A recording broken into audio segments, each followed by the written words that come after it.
Voltamos com a avaliação secundária do paciente clínico. Na avaliação secundária do paciente clínico, a gente vai avaliar a natureza da doença.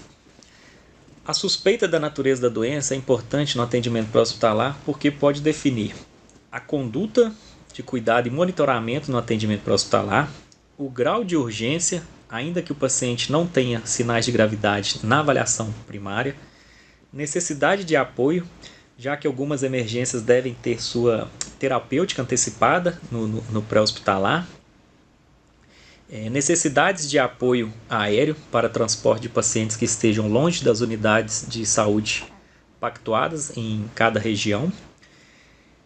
A identificação da natureza assume o que? A queixa principal como ponto de partida para a construção da primeira suspeita. Como o mesmo sinal e sintoma pode estar presente em mais de um agravo à saúde, todas as hipóteses que surgirem são os diagnósticos diferenciais. Então, a identificação da natureza da doença, a gente vai pela queixa principal. Por exemplo, uma dor no tórax, uma dor no peito. Ela pode ser tanto um infarto agudo do miocárdio quanto uma embolia pulmonar. As duas situações têm os sinais e sintomas de dor no peito. Então a gente depois tem que partir o quê? Para os diagnósticos diferenciais.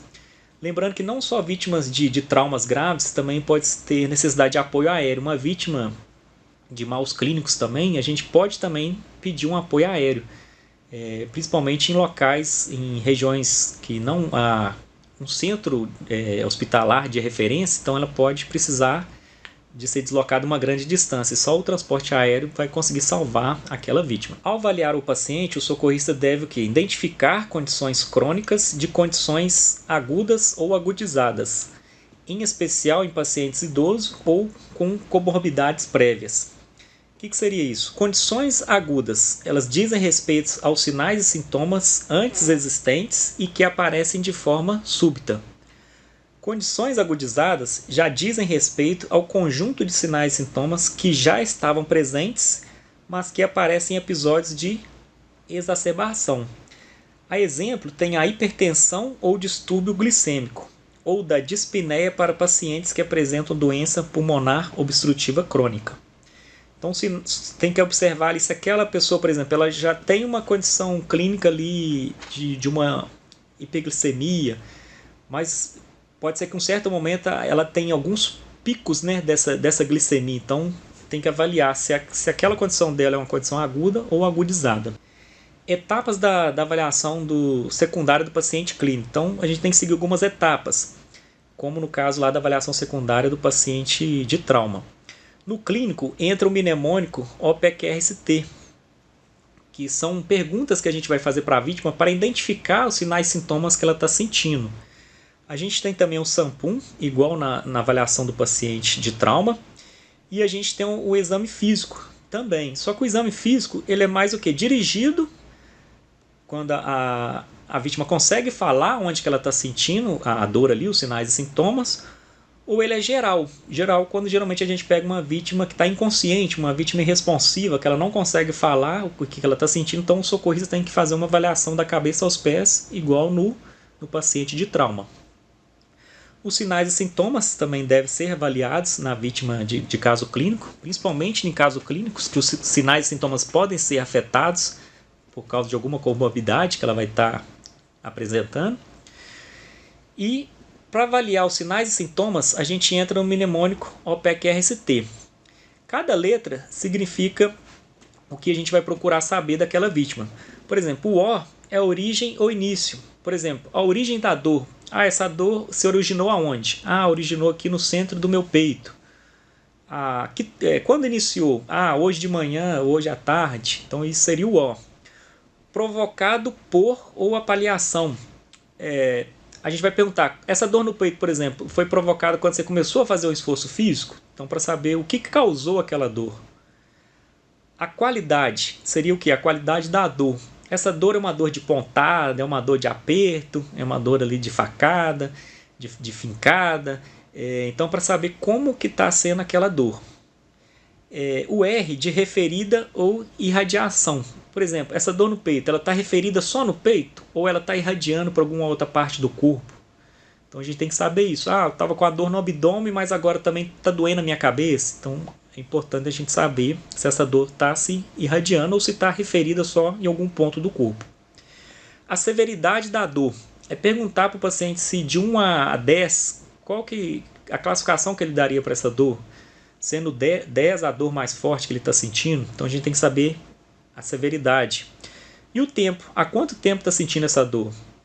Para a gente também ter uma noção como que está essa dor, se essa dor vai e volta ou se ela está uma dor constante. Então, ao entrevistar o paciente, é importante o quê? Que as perguntas sejam feitas de modo a não induzir suas respostas. Deixe-o explicar com suas próprias palavras. Então, é importante não a gente falar assim, ó, essa dor que você está sentindo é uma dor de aperto? Não, a gente tem que perguntar para ele, como que você está sentindo essa dor? Como que é essa dor? Ele que vai explicar se é uma dor de aperto ou se é uma dor de pontada. A referida à radiação, pergunte ao paciente, né, onde é a dor e se ela parece irradiar para outro membro ou outra parte do corpo. A dor referida ela é o quê? É um fenômeno que se manifesta ali, né, uma dor que se manifesta em região diferente da área de fato afetada. O infarto agudo do miocárdio, por exemplo, pode se manifestar de forma de dor na parede abdominal superior, e a embolia pulmonar ela pode dar uma dor ser referida no ombro. Então, assim, nem sempre a vítima que está sentindo a vítima que está tendo um infarto, ela vai ter uma dor no peito, ela pode estar tendo uma queimação epigástrica ali na região abdominal superior. E a vítima de embolia pulmonar, a dor característica é uma dor no peito, mas ela pode estar tendo uma dor ali no ombro, então em outras regiões. Então é importante a gente perguntar onde essa dor é referida, para a gente saber a localização. A severidade, como eu falei, é classificar a dor de 1 a 10, ou a dispneia. A dispneia é o que? A dificuldade respiratória que ela está tendo. E lembrando que o desconforto mais intenso que ela já sentiu na vida, sendo 10. 10, a dor mais intensa que ela já sentiu na vida. E para avaliar a dispneia, essa dificuldade respiratória, a gente pede o paciente para ele falar uma frase e observar a fala dele, para ver se a fala está intercortada. Se a fala estiver pausada, intercortada, ele está tendo uma dificuldade respiratória, está tendo ali uma dispneia.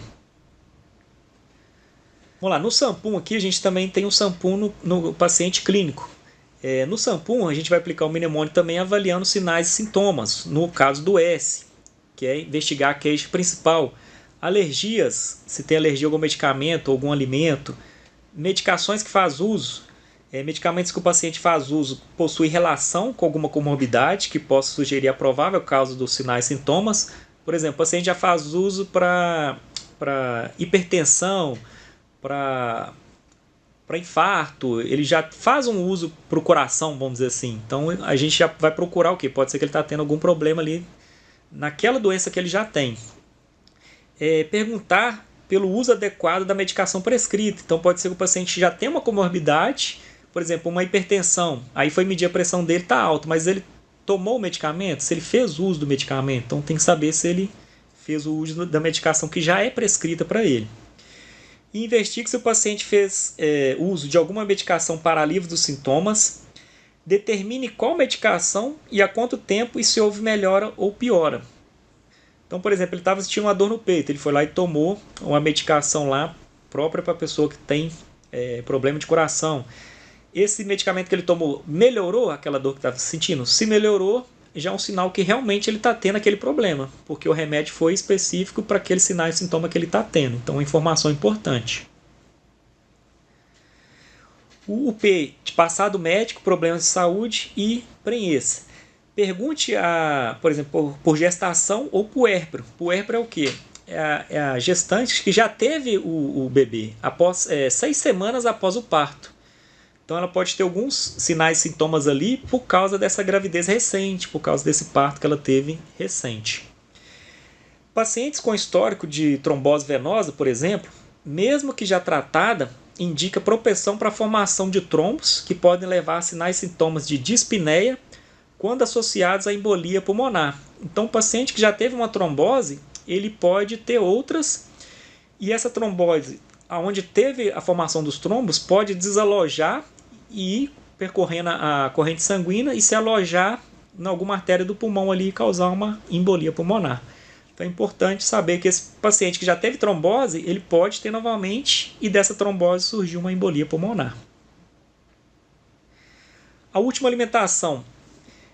Considere que o paciente pode estar de estômago cheio em decorrência da última alimentação. Observação é que a alimentação recente ela pode antecipar complicações como vômito e náuseas durante o transporte. Então perguntou se a vítima fez uma alimentação recente, já pode monitorar ela que ela pode vir a vomitar. E se ela vomitar, ela pode vir a engasgar com o próprio vômito e ter uma asfixia com o próprio vômito. Então a gente tem que estar observando isso. Lembrar que o tempo médio de digestão normal é de 3 horas, podendo ser superior para o processamento de alimentos como carnes, por exemplo. Então, o tempo de digestão, se ela se alimentou ali meio-dia, uma digestão normal completa dela vai estar ali em torno das 15 horas. Se não for alimentos aí de uma gestação mais demorada, como carne. O N, no SAMPUM de trauma, a gente pega o M final, que é o mecanismo da lesão. No clínico já é número de fatores de risco, já é com N. Esse número de fatores de risco, ele reúne todas as informações já obtidas que informem fatores de risco associáveis à natureza das doenças em suspeitas e que respondam que a partir do número de fatores levantados, se a natureza da doença é suspeita ou ela é provável. Então, assim, fatores de risco, por exemplo, a pessoa que está tendo uma dor no peito ali, suspeita de infarto. Os fatores de risco são se ela é tabagista, se ela tem hipertensão, se ela já tem históricos na família. Então a gente tem que enumerar esses fatores de risco. Então, conforme o número de fatores de risco, vai ser provável dela estar tendo aquela natureza daquela doença. Então, no N é importante a gente somar esses fatores de risco, para ter certeza se ela pode estar tendo aquele agravo àquela saúde dela.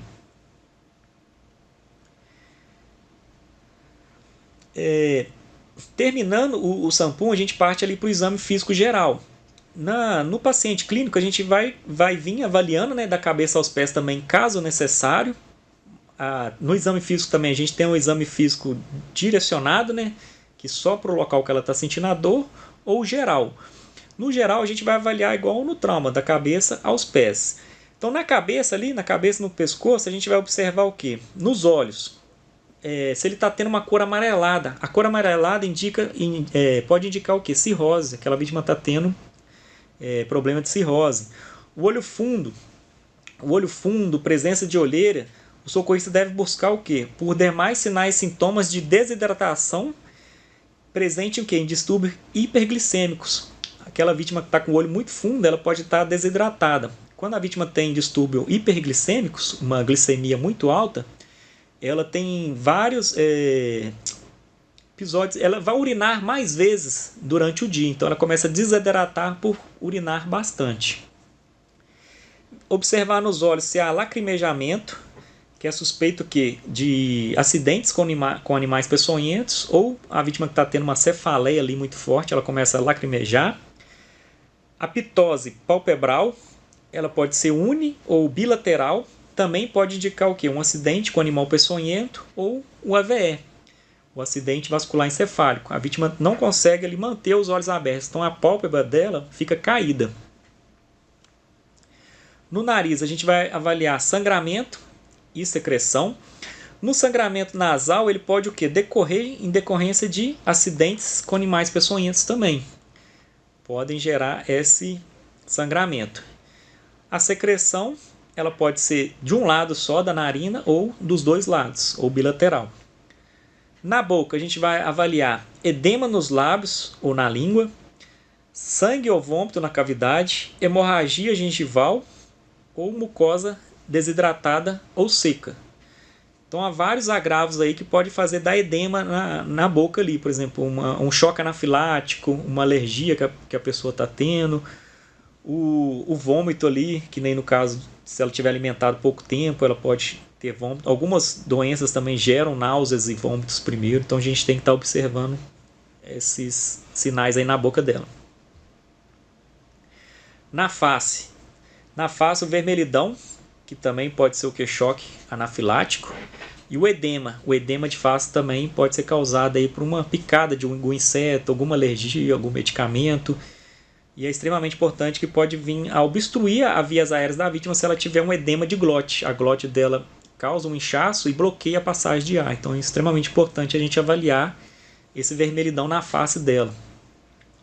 No pescoço, desvio de traqueia e a turgência jugular com o paciente deitado a 45 graus. O desvio de traqueia, igual na vítima de trauma, pode causar o pneumotórax hipertensivo. A turgência jugular, com o paciente deitado também, pode ocorrer na insuficiência cardíaca, ou no pneumotórax também hipertensivo e no tamponamento cardíaco. Embora ela possa estar visível no paciente em qualquer posição, ela pode também ser aparente apenas com o paciente deitado a 45 graus. Então a vítima está tendo um pneumotórax hipertensivo, ela vai ter essa turgência da jugular, essa dilatação das veias jugulares do pescoço. E algumas vítimas vai ter essa turgência somente quando ela está posicionada a 45 graus na maca.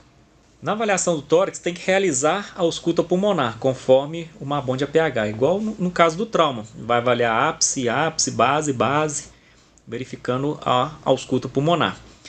E a gente tem que observar o que? O padrão respiratório anormal, se ele está anormal, e a presença do tórax de barril. O que seria o tórax de barril? O tórax de barril ele vai ter uma parte mais avantajada na parte anterior e na parte posterior do tórax. Ele é geralmente quando a vítima tem dificuldades respiratórias, vítimas que têm a DPOC, doença pulmonar obstrutiva crônica. Então ele faz tanto esforço para respirar que o tórax dele acaba se expandindo, tanto na parte anterior quanto posterior. Então fica tipo uma forma de barril mesmo, por isso que fala tórax de barril. No abdômen a gente vai avaliar rigidez ou dor à palpação, procurando por hemorragias. Vai procurar por massa pulsátil, que é um aneurisma de aorta abdominal. A gente põe a mão ali e sente uma pulsação muito forte quando tem esse aneurisma da aorta abdominal. E equimoses. Equimoses são manchas arroxeadas indicando ali hemorragias. Lembrando que se a queixa de dor abdominal é presente, a gente tem que iniciar a palpação sempre do quadrante mais distante do local da dor.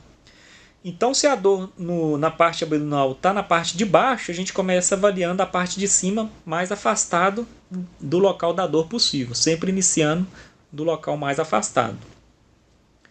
Nos membros inferiores, a gente vai observar dor ao toque na panturrilha, que indica ali edemas ou no trajeto venoso, edema unilateral com aspecto de pasta, que é um edema depressivo, edema bilateral, que pode indicar ali trombose venosa profunda ou um risco de embolia, sinal de cacifo, que é o que? Uma pressão que a gente faz ali por 5 segundos na panturrilha para ver se vai voltar. Se ela ficar deprimida ali, se ela não retornar aquela depressão que é feita, é um sinal de cacifo. Perfusão capilar tem que ser o quê? Menor que 2 segundos, bilateralmente. Avaliar o pulso. A gente vai avaliar o pulso pedioso ou tibial. Sempre avaliar de forma bilateralmente e de forma comparativa. Sempre avaliando membro inferior direito com membro inferior esquerdo. Avaliando o que? A regularidade desse pulso, a frequência, o volume e a força com que está esse batimento desse pulso. Então, pessoal, finalizamos mais um bloco e voltaremos com mais tópicos na próxima aula da ITO 23.